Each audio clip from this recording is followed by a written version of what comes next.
Hi, Jamie here from Preschool STEAM. Thank you for joining us on day 3 of our Seuss-tastic STEAM week. All this week we have been bringing you STEAM activities inspired by favorite Dr. Seuss books. And just to go over briefly in case anyone is new watching, STEAM stands for Science, Technology, Engineering, Art, and Math. Now you may be familiar with the term STEM.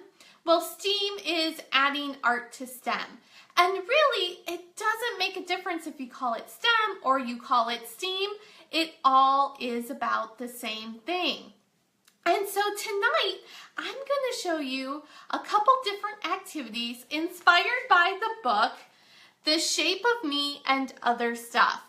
Now, this is a fun book that naturally lends itself to being a STEAM activity, where the book is talking about shadows, and that naturally is a fun thing to go out and explore. But I'm going to show you a few different ways that you can also play with shadows. So before we get into that, I just want to take a moment. Let's quickly review. Day 1, we did Cat in the Hat. Day 2, we did red fish, blue fish, one fish, two fish. And did I say it in the right order? I might mix that up. But you can catch up on all those activities by being on our email list. So if you haven't signed up for our email list, I will go ahead and put that link into the comments below this video once we're done being live. And then you can get the emails this week.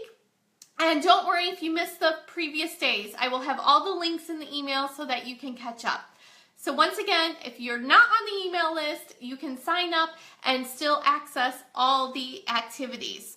Now, if you've already signed up, don't worry, you're already on the list. I will send out the email later tonight that will have the activities I'm going to show for you today. Okay, so the lighting is a little weird tonight because we are playing with shadows. And so this is the best way I could set it up while still being on camera. So just bear with me as we try to explore and play with shadows. Now, as I said, the book tonight is The Shape of Me and Other Stuff.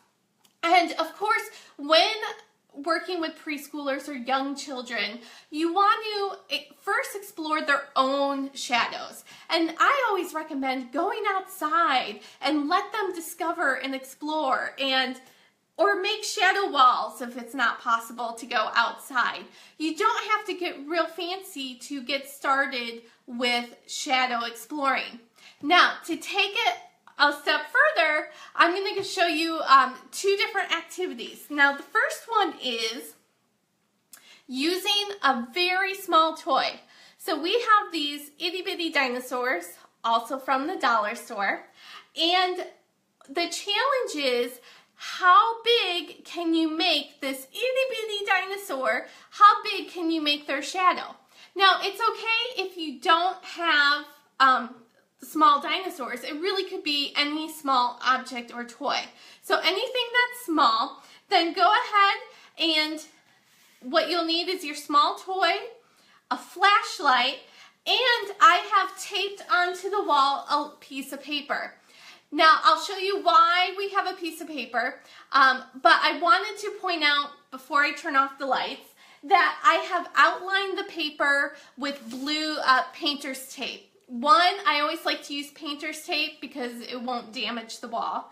And 2, I always make sure to frame the area so that the children know this is the area we draw in, and then outside of the tape is we do not draw in that area. So I always, we may even practice doing that a few times before we actually draw on it. So that's a little tip I recommend when working with younger children, is actually make a physical or a visual border so they know what area to draw in.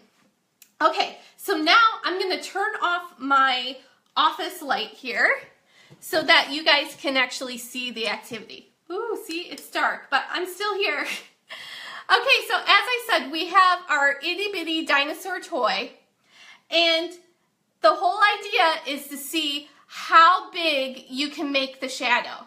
So you can see, hopefully you can see, we have our dinosaur now up on the wall. Now, younger children, you may just mark the top of the head and where the feet are, and then measure that.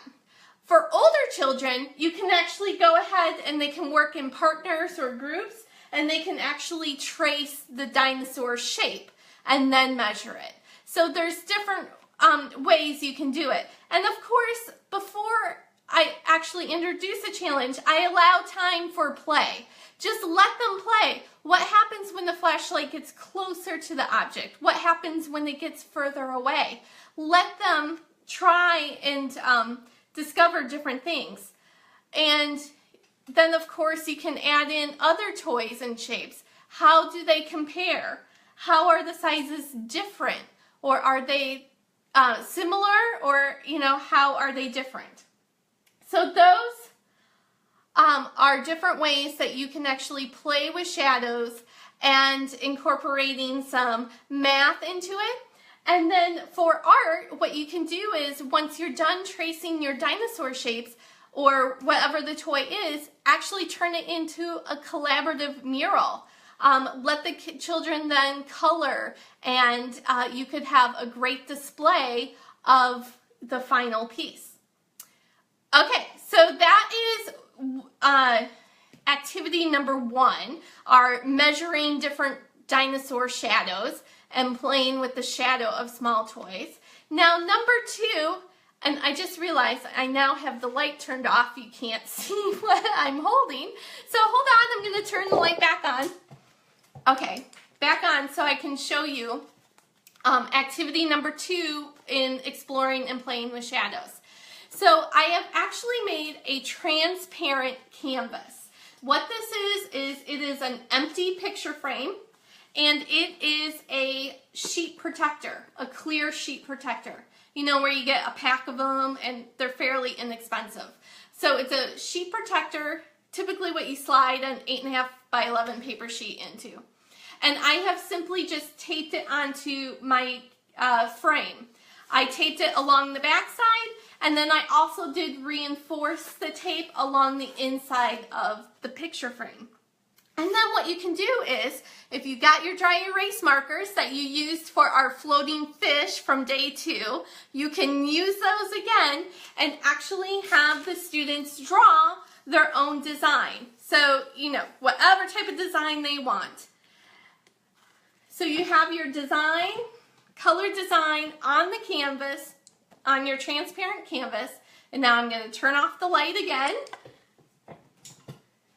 And you get your flashlight, and then you can see it, hopefully you can see it on the camera, but you can see then the color shadow displayed on the wall. Now what's cool about this is you start to incorporate color now with it as well. So if you had a variety of dry erase markers in different colors, you could compare to how they look.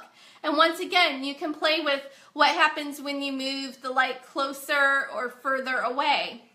Now, this is very similar to working with an overhead projector, and you may think, well, just using that is easier, which is true, except the transparent canvas, when you have this in a frame, you can actually, the students can move it themselves, so that it's more mobile and more hands-on for them, that they can actually move around and display and project their work onto the wall. So there's many different ways that you can take this activity and modify it to work for your children. Okay, so as I said, we normally try to keep these videos short. I don't like to take up all your time. Thank you for those that watched this evening. Once again, if you are on the email list for our Dr. Seuss series, you will get the email with all the written directions step by step for you. And if you have not signed up yet, it's not too late. Just go ahead, click the link at the bottom of this video. Thanks for watching.